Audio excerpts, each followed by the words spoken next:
Now then, the fixathon continues.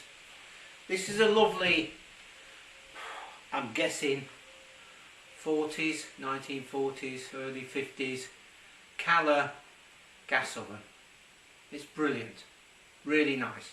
You know, as you can see, proper enamel with taps, twiddly taps, that sort of thing. Anyway, if the bottle gas was left on for a couple of days without any being used, you'd get the very, very slight smell of gas. So an investigation was required. Now this video is both for you and for me, because if I want to do some of the other taps later on in 5 years' time, I can just watch my video and go, oh, I remember now. So what I did was I basically took all the grill plates off and whatnot, just left it all, and then if you use soap and water on all the joints, which is what I did, there was no bubbles, no nothing, because the seep of gas was so minuscule. You know, it was the smell that was a problem. It really wasn't a danger at all. Anyway, of course, as an LPG bottle gets lower or nearer empty, it gets smellier. I don't know whether they actually put something in there to make it like that, or whether it's over a period of time, the constantly filling of the bottles, but there's something in that residue that starts to smell a bit bad if you've just got gas not burning. Anyway, enough of that. So basically, and then because you couldn't find any bubbles in soap or anything like that, the only thing to do is to let it still in still air and then go around and use your nose. And we tracked it down to one particular of these valves, which is this one, which is half apart. So I started doing this job and then thought, hang on a minute, I better video this. So we're halfway through the job, which is fine. It really wasn't much of a big investigation, and also, you know, we're not on smelly vision, so you can't smell the escape of gas, so it's all a bit irrelevant really. But let's go into the fine detail. That's the main thing. Somebody else might have a cooker like this with a similar problem, and it's a very fixable thing, and the taps are quite old-fashioned, so we haven't got fiddly bits of plastic and all that sort of nonsense. Irreplaceable parts. Well, I suppose they are irreplaceable now, but transferable from other cookers, put it like that. Anyway, let's crack on. So these just lift off.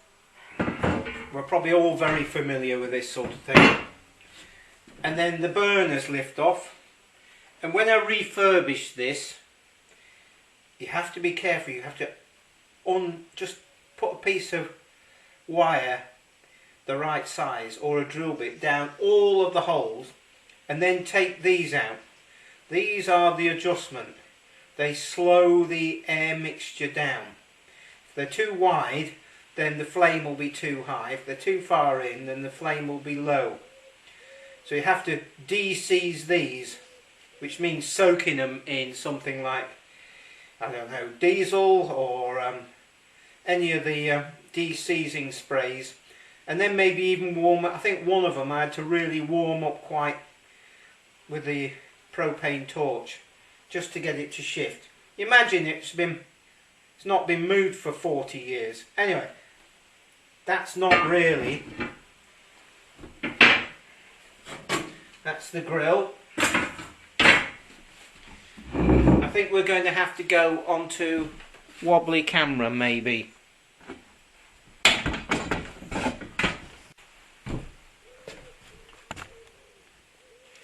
So these are the jets here, and that jet comes out. So you could take those jets out, just that little block, and clean them out. And this is the jet holder, and this particular one I've removed. It's no big deal, but when you put this back together you'll want to put a bit of jointing compound on there. Either a bit of PTFE tape or a bit of Boss White sealant. So that's that. Now let's go round the other side.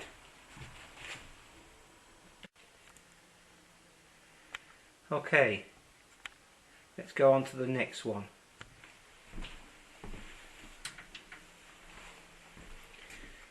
Just in there, in amongst all the muck, which you can't see, there are 2 screws. And it's important to be careful with those screws. So you need to clean the slots out and then get the right size screwdriver in the slot and give it a couple of belts on the end first, just to disturb things. Otherwise you're in real trouble. I think maybe we'll just do that from afar. So we've got manual focus off, so it's not constantly following my movement. So clean the slots out really well. And then we've got a screwdriver, and it's properly ground and it's got a square end. None of this tapered down to a blade edge. Okay, and then there it goes. Okay, you do both of those like that.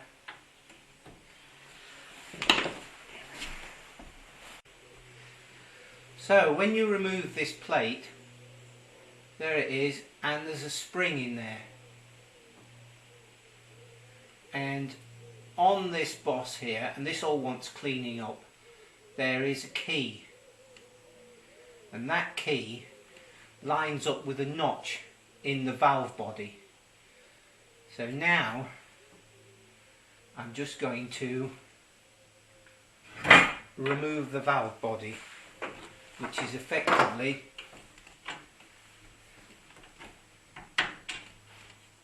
you just push it out from the back. And the valve body is just a tapered plug with the key in it and somewhere a hole. So that valve body fits in the case. And it was really sticky and horrible. And what I've done is I've cleaned it up, put a bit of oil on it, and then used some fine grinding paste to clean all that surface up. And it's what's called lapping. Put the grinding paste in, then you pop it in there and turn it with a screwdriver backwards and forwards, and it makes the 2 surfaces. You can see it's reasonably shiny now. I'm just going to do that again because it's still not perfect. So all you do, fine grinding paste, and I actually put a drizzle of oil on there as well. There we go, doesn't take much. And then pop that in there, and then with the big screwdriver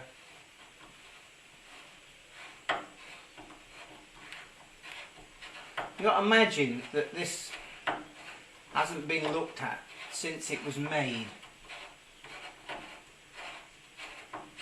So a bit of refurbishment and a bit of fine machine oil on there when you put it back together is not going to do any harm at all.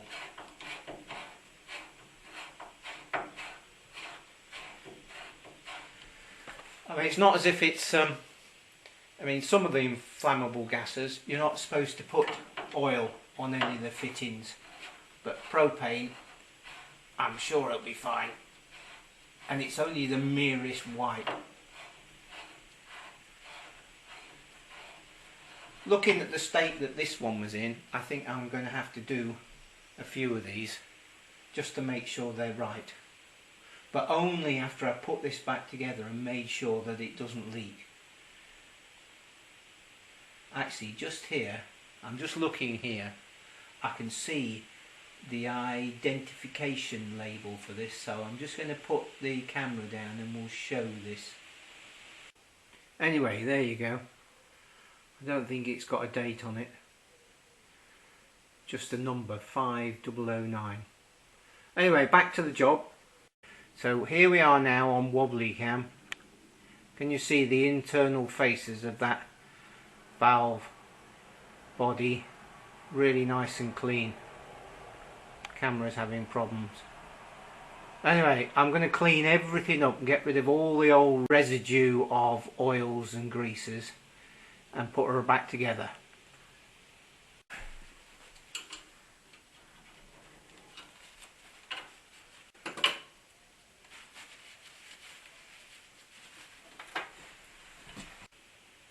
That might work better. Probably provide quite a nice seal as well.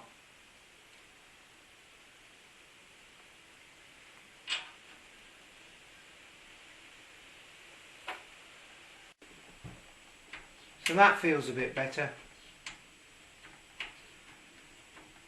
No doubt that'll bed in. Yeah, that feels great. So it comes out and then the spring pushes the knob out, so it's locked. Got to push it in and turn. Okay, great. Now we'll just put the valve body back in with a bit of Boss White paste on there, just to make sure it's sealed. So that's the valve body in there, and this spanner is 9/16 Whitworth.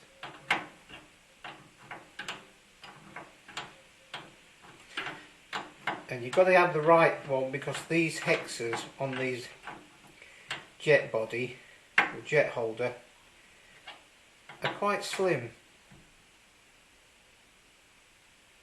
There we go. So all I'll do now is switch the gas on at the bottle and leave this for an hour, and just to see if I can get any smell from that. If I don't need to get any gas smell, we're done. Brilliant. So there we go, bit of trial and error. Hopefully it's fixed. Catch up with you soon.